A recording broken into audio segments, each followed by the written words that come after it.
We had been living in Hawaii for a couple of months when I received the text. It was an alert. Alert! There's a missile headed your way. Do you remember? We had been living there for 2 months when we received the alert. When I first received it, I thought, this is probably some sort of joke, some sort of, miscommunication or something. And then we received another one, and I'm still looking, and then we receive another one, and they say there's a missile coming from somewhere, and it didn't matter where it was coming from. And so I'm thinking, what do I do? I mean, there's a part of me that's like, nah, no way. And then there's another part of me that's like, well, maybe. So I did what really didn't make any sense whatsoever. I said, Crystal, get Solomon, let's go in the bathroom. As if being in the bathroom was somehow going to be a safe place. And so we stayed in the bathroom for a little while, and we called our parents, and just in case, and said, we're hoping this isn't real, but just in case, it is, we love you. And then we tried to occupy Solomon's time without scaring him. Then I was receiving text messages from other people and on the island, off the island, and finally we received a message that it was not real. And so we left the bathroom. And I made a couple of calls to church members to see if everybody was okay, and went by the office. But it was really scary for a lot of people, this alert that we received on the phone, and some folks, I guess, on the television. So now, anytime I get an alert or receive an alert, I pay close attention. And I've received a couple of them since I've been living here. Weather alerts. Because in some ways, it could be a matter of life and death. If it says, don't drive, it could be deadly. Perhaps I shouldn't drive. Perhaps I should stay where I'm at. Alerts. They could be life or death. Do you realize that we received an alert this morning? Alert! Listen, people of faith. Hear, people of faith. Love the Lord your God with all you have, because your life and your faith depends on it. Anytime Jesus talks, it's an alert, is it not? It's a time to listen, to pay attention, because it could be a matter of life or death. Our faith hinges on His words. And He too says what? Love the Lord your God with all your heart, your soul, your strength, all you have. And what else? Love your neighbor as yourself. Your life depends on whether or not you love your neighbor as yourself. Your faith depends on whether or not you love your neighbor as yourself. This is an alert to the church. We have to pay close attention. We have to listen up. We have to let it sink in and live these words. Roger and I were talking about this text and how yesterday, I'm not sure how it came up, but it came up, and I like what Roger was saying. Roger, I'm not quoting you. I'm just going to express how I heard you and how it filtered through my mind and soul. That when we love our neighbor as ourselves, we see them as God sees them. Not with our eyes, because for some of us, we don't see as well as we used to through our eyes. And some of us have never seen through our eyes, but through our hearts. We see others through the heart of God. And what does that mean, Joe? It means that we see them as they are, perfect. Perfect as they are in God's eyes, through God's heart. And when I say perfect, I mean precious. Precious, God's children, the apple of God's eye, the sparkle in God's eye, the gleam in God's eye, that each and every one of us is perfect in and of ourselves, in of ourselves. We are perfect to God. We are accepted by God through our wounds, through our flaws, through our brokenness. We are loved unconditionally. We are precious to God. I wonder what life would be like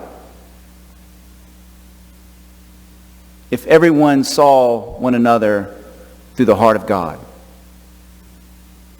What would our world look like? What would our community look like? What would society look like if we truly saw through the heart of God that our sister and brother is another child of God? How would we live if every day we live from that deep place of knowing that we too are precious to God, that we are God's child, that we are perfect in and of ourselves to God in all of our brokenness and all of our woundedness? We are precious to God. We're the apple of God's eye, Dave. The gleam in God's eye. How would we live? How would we be the church? I believe that part of the calling of the church is that we live that out in community. Through our actions, through our words, through our love, that we communicate that message to society. That we're all just children of God. That we're all precious to God. Through our woundedness, through our brokenness, we pass that blessing along to the world.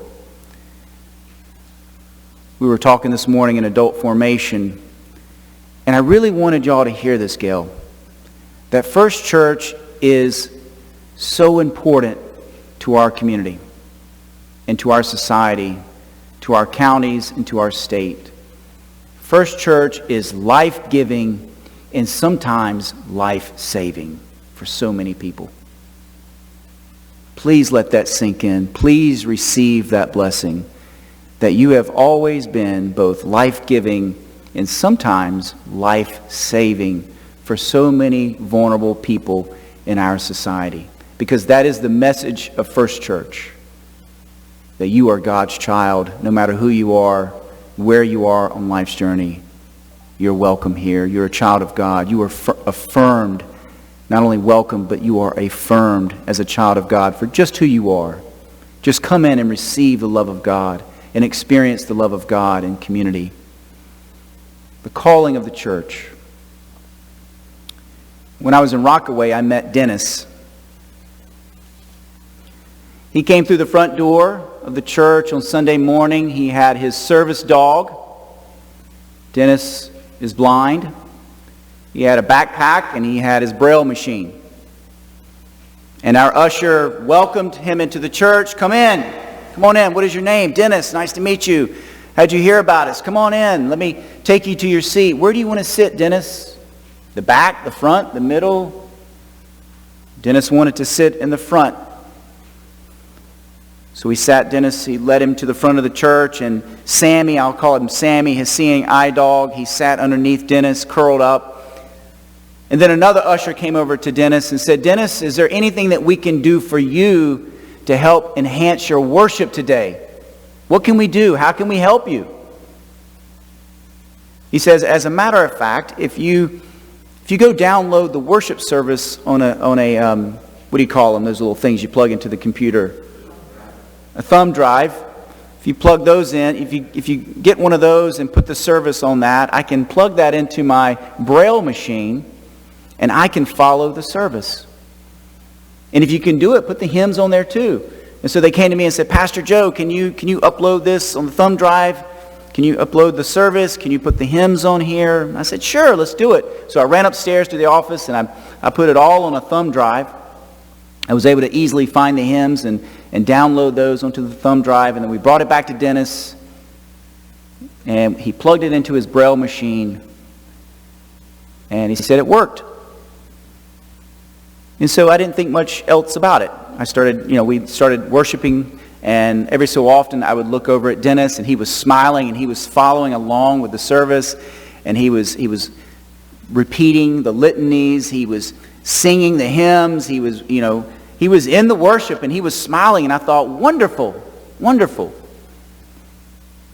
And after the service, I came over to Dennis and I thanked him for being with us and told him how grateful that I was that he was here today. And he said, I want to thank your church He said, I'm going to tell you the truth, Joe. I'm a churchman. I've been going to church my whole life, different churches. I even went to seminary and took some courses. I love church. He said, but this is the first time in my life that I have ever been able to follow the service on my Braille machine. He said, in all my years of being in church, no one has ever walked up to me and asked me if there was anything that they could do to help my experience of worship. This is the first time I've actually been able to follow along with the service in all my years.